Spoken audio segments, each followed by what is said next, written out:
He's Henry Gomez, an ad agency strategist with 25 years of experience. And he's Howard Eibach, a former copywriter and creative director and the author of 2 books on the creative brief.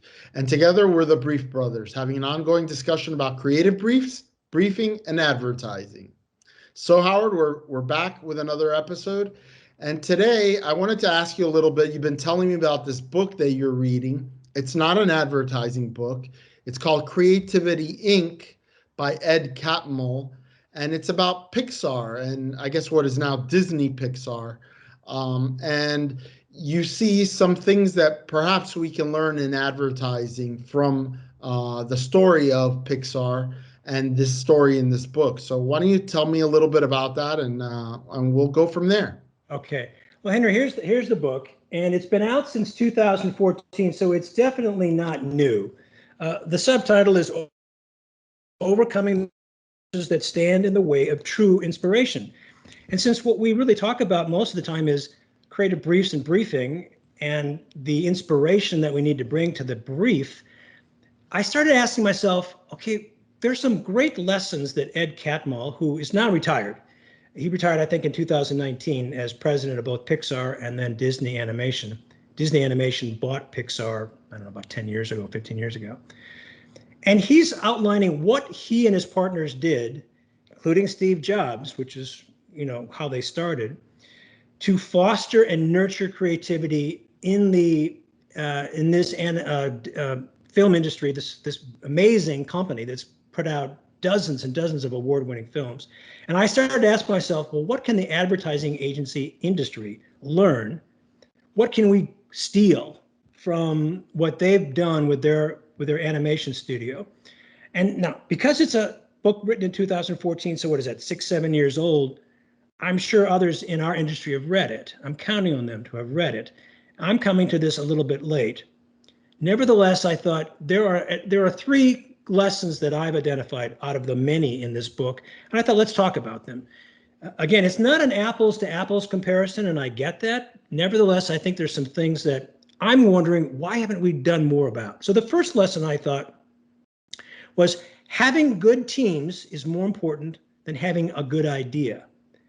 Now, my personal experience in the ad agency world doesn't always jive with that. I mean, sometimes you work for a creative director who is the prima donna, is the head honcho, the man or the woman who's climbed to the top of the heap, who's won a ton of awards, but hasn't got an ounce of management skill or ability. So when things go well, the creative director is thriving. When things don't go well, it's the opposite. So that's the first lesson that I think we could learn more from. Let me just outline the lessons, then we can talk about them. The second lesson was never blame failures on a single person. It's always about the team. Now, I've been preaching since we started this podcast the concept of collaboration. It's got to be teamwork. And I was thinking about what David Ogilvy said. He hired mavericks, misfits, and rebels. That would not work at the Pixar model. So I'm wondering, well, what did they do so well that we could learn and improve on this whole misfit, rebel, maverick attitude when we hire creatives? The third lesson, I think, probably does fit pretty well. And it might seem trivial, maybe a little bit humorous, but I thought about this for a while. It said, encourage employees to decorate their own workspaces, right? Now, I worked at ad agencies where, yeah, you pretty much could do whatever you want in your workspace. I've also worked at agencies where if you went too far, you brought in too much stuff from home, made it too personal, they kind of said, pull back. But this is about building a creative environment where people feel comfortable. One of the best quotes, I'll just give you one of the quotes that I came across, and I'm just going to go to the website here.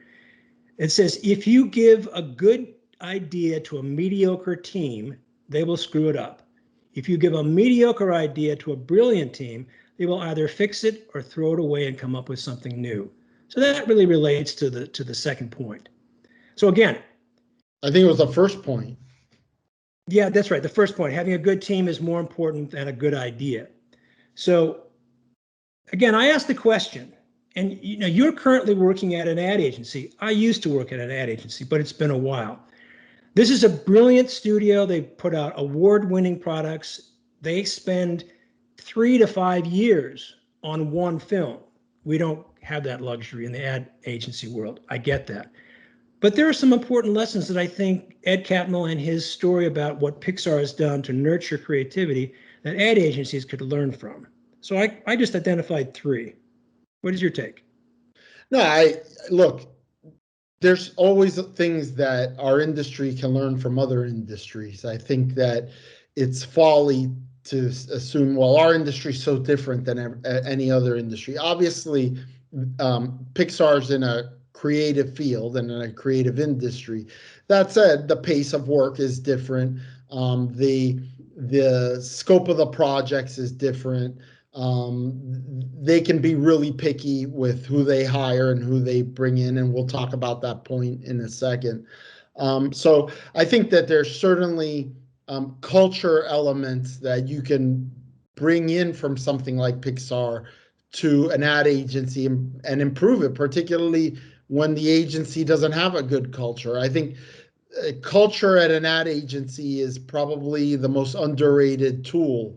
We're at my agency, we're trying to build a new culture based on our founder. So we're trying to bring something new from the old, and bring some of that magic back. But to the first point, I agree completely that a better team is better than a good team is better than a good idea. A good idea is transient. It's only going to last you. A good team will generate a series of good ideas. And a good team, as you said in the quote, can rescue a mediocre idea or toss it and come up with something better.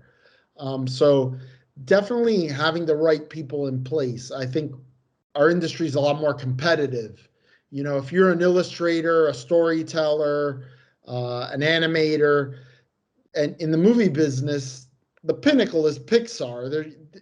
They're probably not competing with a lot of other places for talent, where in the advertising business, it's a lot more cutthroat. And by the way, right now, we're going through a period of time where a lot of people have left the jobs that they were at. A lot of people have left the industry. Everybody is hiring right now. It's a seller's market in terms of labor. So it's getting harder and harder to find good talent. It's not getting easier. Well, I think that kind of shines a bright light on the point I'm making. They have tremendous loyalty at Pixar because of the environment that they've created. What does that say about the ad agency industry, the business of the ad agency, and its inability to maintain that kind of loyalty? I knew that as a former creative, I knew that if I wanted a better job, I just shop my book around after a year or so. And that's how you find out how good you are or not. I think that the comparison here is industry to industry, right? It's advertising to movie making. And the truth is, the movie making field is much smaller. I would imagine, in terms of personnel, in terms of everything, much smaller. It's a big business, certainly a huge business, a very visible business. But if you think about all of the ad agencies coast to coast in every city and all of the advertising that they're cranking out, it's just a massive monster compared to that. So at a certain level, maybe you can go from Paramount to Universal to Pixar, but there isn't a ton of places you can go. In advertising, it's pretty wide open. So you're right. It's not an apples to apples comparison, and I think playing at a high creative level in the movie industry is closer to like playing in the NFL in terms of like that's how elite it is. If you're in an artistic field, like movie making is at the pinnacle of artistic or creative businesses. And isn't that the model we want to aim for, to aspire to? We talked in a previous. I think aspiration is all well and good. I'm just pointing out the fact that when you have 10,000 agencies around the country that are competing for talent, and it's not, and to have deadlines of the day after tomorrow, and have clients that range the gamut from reasonable to very unreasonable, from having good budgets to bad budgets, to having a lot of lead time to develop work, to having no lead time to develop work. I mean, it's a lot messier, I think, in our industry. That's all. Perhaps, but we've talked in a previous episode about the dearth of training that used to be standard procedure for the big companies. And the Leo Burnett's, the J. Walter Thompsons, the Ogilvies, the DDBs, they all had a kind of a university. Well, Pixar's done the same thing. They've started Pixar University, although in fairness, they didn't bring in teachers to talk about just the subjects that movie makers need to know about. They'd bring in yoga instructors, they'd bring in art instructors, they'd bring in astronomy, lots of other things just to mix everybody up. One of the things that really impressed me was that of the 120 or so employees, only about 20, according to Ed Catmull, were actually artists who could sit down and draw. It was a skill that you figured, well, you're a movie maker, you're an animator, don't you know how to draw? But of course, they're using computers. So one of the things they did is they brought in an art teacher and offered a class in basic drawing. Of the 120 employees, 100 people signed up for it, which was amazing. Now we're talking about accountants and number crunchers and HR people sitting down next to the producers and the animators in the same classroom, learning how to draw a basketball or a chair.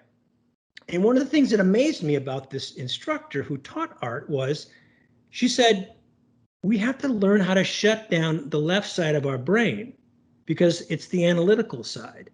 So now you can't literally shut down the left side. It's like trying to say, keep both of eyes open, but don't look out of your left eye. Yeah, you can't do that unless you cover it. It's a metaphor for saying we see an object, but we have a model of what that object is. So what she would do is she would tell people to draw everything except the chair, draw the spaces around the chair. So in other words, if you look at a chair, all of a sudden you start to see triangles and squares in the space that isn't the chair. It really was remarkable because it's about seeing things differently. And when we talk about writing a creative brief, I think one of the biggest problems that brief writers have is they get lost in the weeds of their brand and they can't see anything anymore. So this class, you see how I brought this back to the creative brief? Isn't that pretty cool? And hence why we need outside counsel when writing creative briefs. Yes, exactly. I see that, but it's about how we see the world. Pixar supports their employees with things that are not necessarily related to what they do, although you can see that they are. And advertising agencies have abandoned that. That's terrible. Yeah. So I wanted to get back to the other point about the Rebels, the Mavericks, and the Misfits. Okay. And I'm trying to wrap my head around it, and I think that it might be true and untrue at the same time, though. So you say that at Pixar, they don't hire Rebels, Mavericks, and Misfits. I haven't read the book, so I'm at a disadvantage, but I would venture to guess that is not true. That within their organization, they are not act like Rebels, Misfits, and Mavericks, but that they're special people that are in that organization because they didn't necessarily fit in another organization or another industry. I'll grant you that. So I think it depends on, the context. If you're talking about, they're not disrupting or rebelling against their corporation that they're working for, Pixar, because it has a strong and good culture. But those are people that maybe are there because they didn't want to be in the advertising business or in writing novels or working in publishing or whatever. This is the right thing for them because they happen to be Rebels and Misfits and Mavericks to the rest of us. Right, but when we see these kinds of Rebels and Misfits and Mavericks in the ad industry, it's often they're prima donnas and they're hard to work with. Sometimes they're brilliant, right? Like they're often conversation about Dave Trott before we started recording. I bet you he's not easy to work with, but the guy's brilliant. Well, right? I don't know because I haven't met him. I don't want to be casting aspersions, but I've worked for some brilliant and industry recognized all-stars who were assholes, right? And they didn't care because they got to where they were because they won the awards and they did the brilliant work.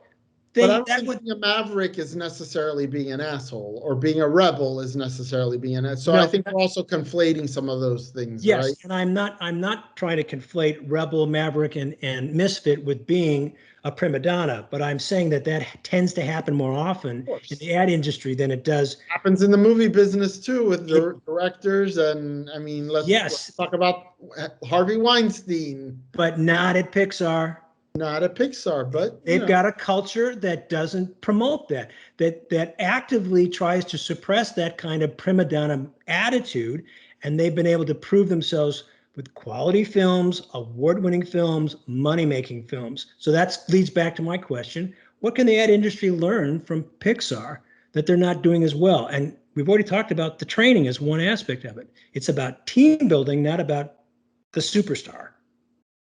Gotcha.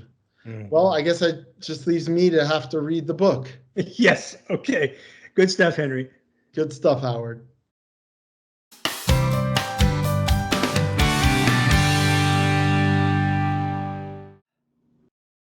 Henry, we're back for another edition of Creative Review, and today we're going to look at a 30-second spot from Duluth Trading for their Buck Naked underwear.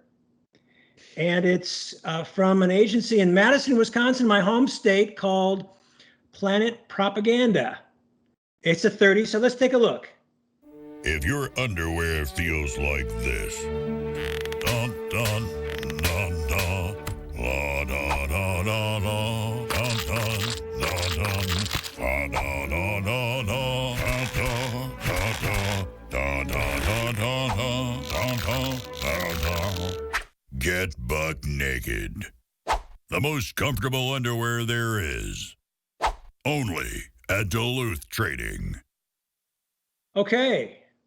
Well, what did you think? I'm smiling. I think this is a Byron Sharp special. I mean, there's a lot going on here. It's very distinctive, right? Nobody else has advertising that looks or sounds like this. And certainly not in the men's underwear category. It's humorous, made me smile. Rooted in true insights, right? Like this thing that all men have to deal with, which is, underwear of varying levels of comfort, right? Probably something we don't pay a lot of attention to. It's interesting that I think there's what the internet has done, and this kind of long tail of retail that exists now, is that a lot of categories are being rethought.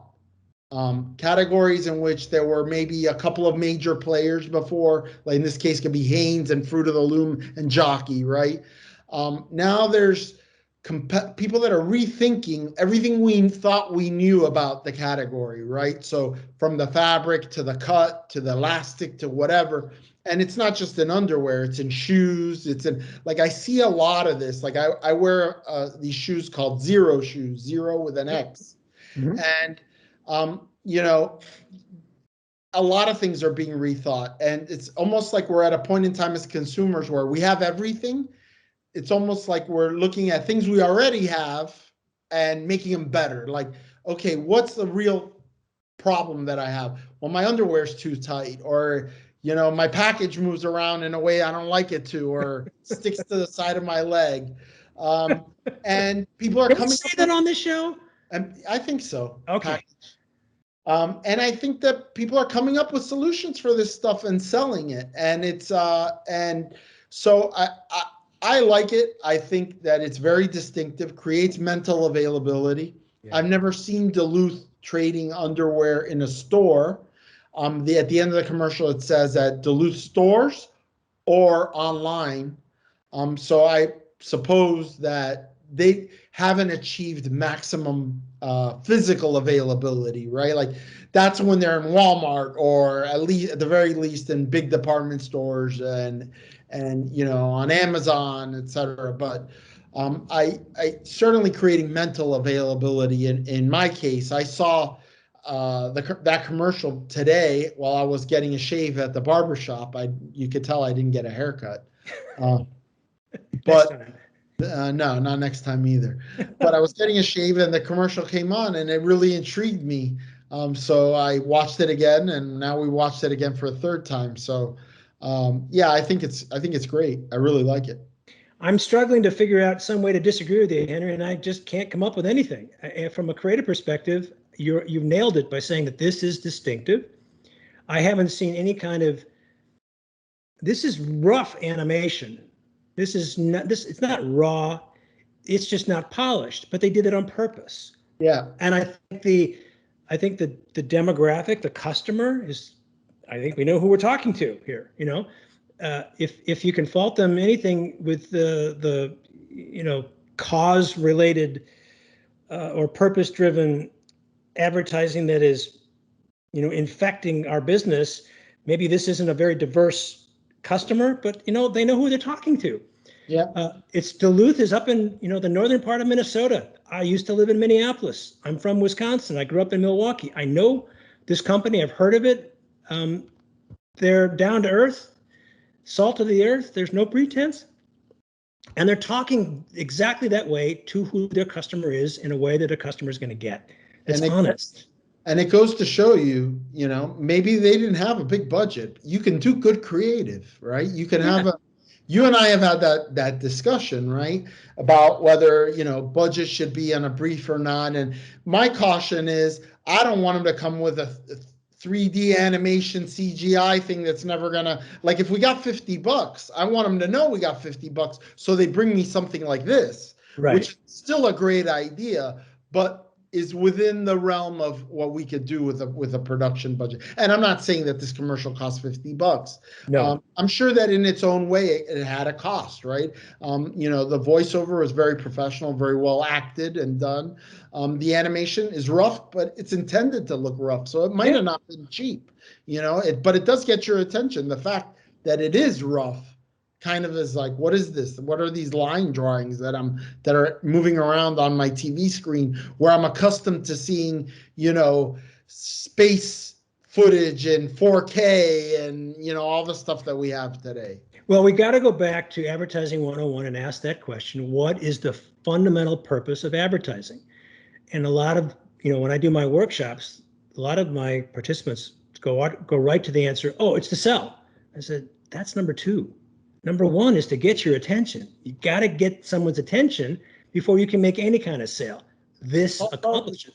Paul Feldwick would say to make him famous, and work like this is going to make Duluth Trading famous. Yes, but this is going to stop. This is going to stop you in your tracks. You're not expecting this kind of a artistic approach to a product like underwear is raw animation, and that makes it stand out. You're never going to confuse it with Jockey or Hanes or Fruit of the Loom, for sure. No, exactly. All right. Good stuff, Henry. He's Howard Eibach.